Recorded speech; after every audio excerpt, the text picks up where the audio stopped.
All right, let's discuss the pros and cons of the Detroit Lions trading for Antonio Brown. If you don't know, he formally requested a trade from the Pittsburgh Steelers. Let's get into it. Motor City Sports Talk. We're going to go on a video barrage real quick. I'm going to drop 3 straight videos, man, so everybody brace yourself. Get ready. But 2 Lions videos, 1 Piston video. I might sandwich the Piston video in between. And I will be going live this week. I don't know, at some point. Maybe tonight, maybe tomorrow. You never know. But let's talk about Antonio Brown now.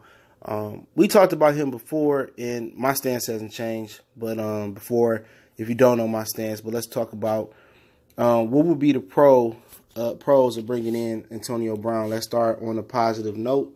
Antonio Brown is a very, very productive receiver, very, very hardworking.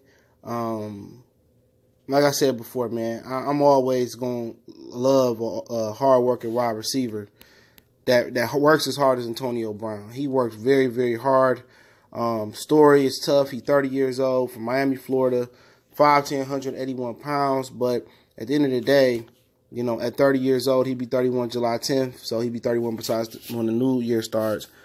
He does carry a hefty contract. They got to pay a lot of dead money. But you know, just talk about the pros in him, man. Route running, you know, ability to play on the outside, to play on the inside. He kind of is a Golden Tate on steroids, okay? His route running is great. His explosion up the field. He didn't run the fastest 40. That's why some teams shied away. I think he fell to the 6th round. But, you know, his story just tells you his mom kicked him out after she remarried. You know, he lived house to house. Didn't have the grace to go to, I think, Florida State or wherever it was, Florida. Ended up going up to, was it Central Michigan? 6th round draft pick, work real hard. Like I said before, hard worker, first thing, great route runner, ability to play outside and inside. So he complements Marvin Jones, he complements Kenny Galladay, or if they get one of them, he complements them individually. Can work the middle of the field, can work the slot, can get off the line of scrimmage off a bump and run. However you want to do it. If you want to, you know, bunch him up where you get a free release, he's damn near unguardable. Actually be a great fit for Matthew Stafford. He get a threat that can stretch the field. You know, and he hard working, man. And one thing I like about him is that he brings fire to the team. You know what I'm saying? Kenny Galladay seemed to have some fire. Golden Tate had sass. And I don't really think sass belongs in football. Shout out to him and Jalen Ramsey. Golden Tate's sister actually dates Jalen Ramsey, I believe. That's funny, right? But especially a team that don't really know how to utilize a tight end. You know, it'd be wonderful to have Antonio Brown work in the middle of the field from the slot and from the outside to the middle of the field. But I like his passion. You know, sometimes his passion gets takes for weakness, or it gets takes for, you know, demonstrative acts and really scaring away teammates and being detrimental to the team. But I think that's the type of fire that Matthew Stafford needs. The Lions have never had an offensive player with that type of fire. Last time we had somebody with that type of fire and that type of goal, you know, maybe Joique Bell, he had a little bit of edge to him. McCalvin didn't have that edge to him offensively, I'm speaking. You know, Ebron didn't have it. Kerryon Johnson just do his thing. Everybody pretty much with the Lions is 100% a good guy. You know, they're very even-keeled. And, you know, you need those borderline crazy dudes, them borderline, you need those energy dudes, those dudes that's going to pick me up. And that's one of the reasons why the Lions get lost in the sauce, because they don't have an energy dude. Khalil Mack brought an attitude to the Chicago Bears. You know what I'm saying? He brought an attitude. It was a new day. They took on his demeanor. We need a guy like Antonio Brown whose energies, even if it's seen as negative, but it's not, but he seemed to really get in Stafford's ass and make Stafford light a fire under Stafford and light a fire under the team. We need that leader on either side of the ball, especially with Stafford. And Stafford really, he get fiery sometimes, but he really not that fiery leader. But, you know, offensively, I think Antonio Brown is everything the Detroit Lions need and want from an offensive weapon. He gonna work hard. He gonna make Kenny Galladay better. He gonna make Marvin Jones better. He gonna make Kerryon Johnson better. He gonna take double teams, so you really can't guard nobody, because who you gonna double? You know, honestly, who you gonna double? You can't double Jones. You can't double Galladay, and they get a formidable tight end there. I mean, it's pretty much open season for Matthew Stafford, and his reads can be real easy.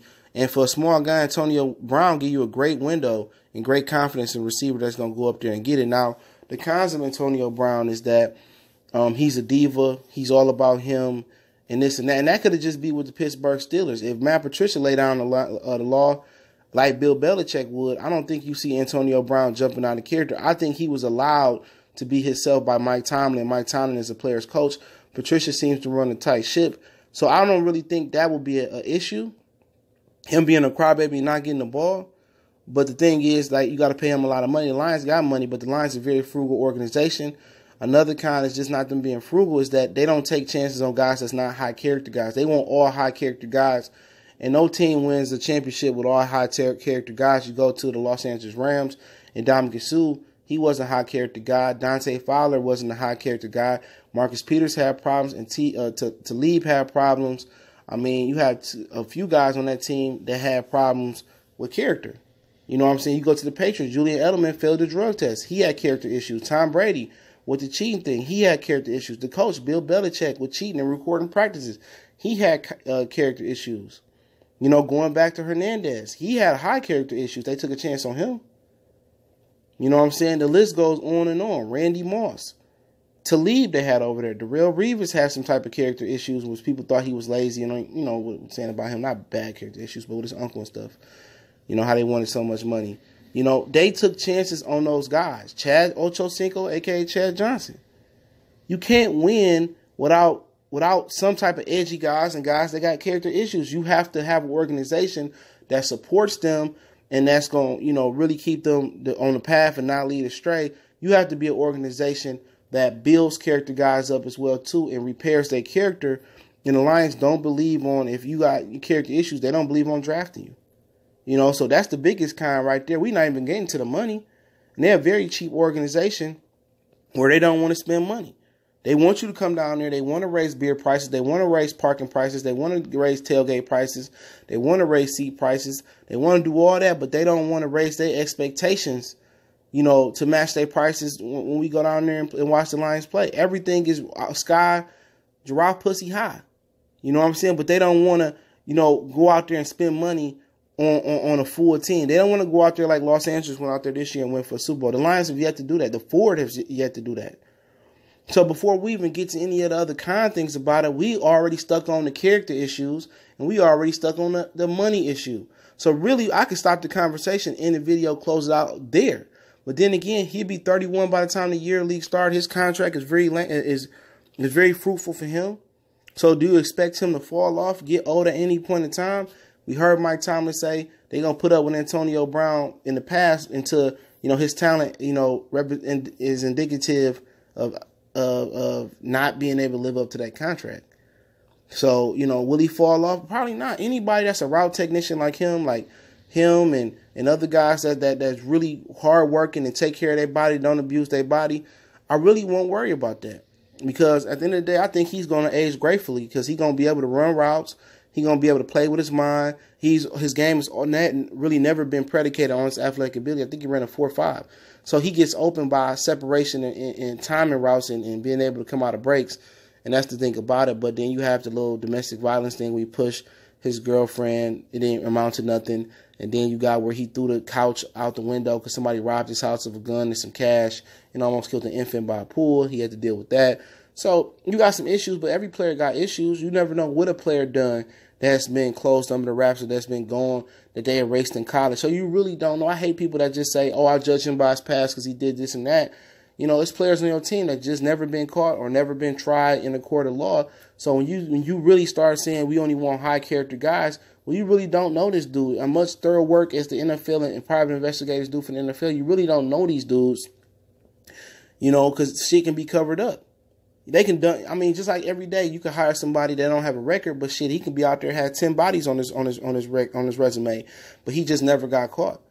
You know what I'm saying? So at the end of the day, I'm all for second chances. I'm all for drafting questionable character guys because you can rehabilitate them, and we all make mistakes. But hey, that's just the way the Lions organization run.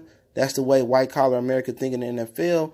It's good. It's Motor City Sports Talk. I appreciate everybody for checking in. Don't forget me on Facebook, Twitter. You can reach out to the email. Also on Instagram, DM me on social media if you got a business question, inquiry, sponsorship, or a video request. I appreciate everybody for checking in. Make sure you hit that subscribe button, bell icon button, won't miss another video.